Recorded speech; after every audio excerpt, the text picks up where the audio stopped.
On Monday, tragedy struck near Israel's northern border community of Margaliot as an anti-tank missile from Lebanon hit an orchard, resulting in the death of one Indian national and injuring two others.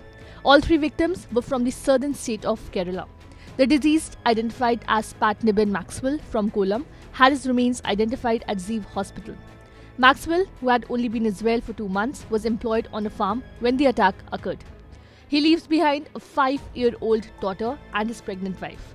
The injured individuals, Bush Joseph George and Paul Melvin, also hail from Kerala. The missile hit a plantation in Margaliot, a moshav, that is, a collective agricultural community in the Galilee region in the north of Israel, around 11 a.m. on Monday, Zaki Heller, spokesperson for rescue services, Magen David Adom, informed. The attack was believed to have been carried out by the Shiite Hezbollah faction in Lebanon, which has been launching rockets, missiles and drones at northern Israel daily since October 8 in support of Hamas amid the ongoing war in the Gaza Strip.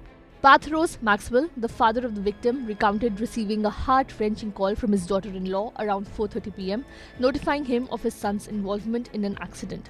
Hours later, at nearly 12:30 a.m, the devastating news of his son's passing reached him, plunging the family into profound grief and disbelief.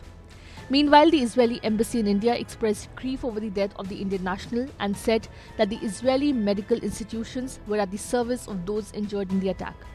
In an ex post, the embassy said, "We are deeply shocked and saddened by the death of one Indian national and the injury of two others due to a cowardly terror attack launched by Shia terror organization Hezbollah on peaceful agriculture workers who were cultivating an orchard at the northern village of Margaliot yesterday early afternoon. Our present thoughts naturally go to the families of the bereaved and those of the injured. Israeli medical institutions are completely at the service of the injured who are being treated by our very best medical staff. Israel regards equally all nationals, Israeli or foreign, who are injured or killed due to terrorism.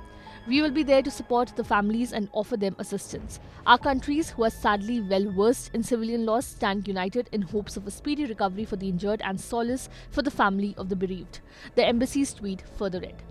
In response to the attack, the Israel Defense Forces took immediate action on Monday, shelling the launch site with artillery.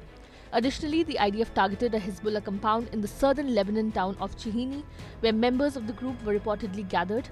Another strike was carried out on a Hezbollah site in Aita Ash-Shab, marking a swift and assertive response to the aggression.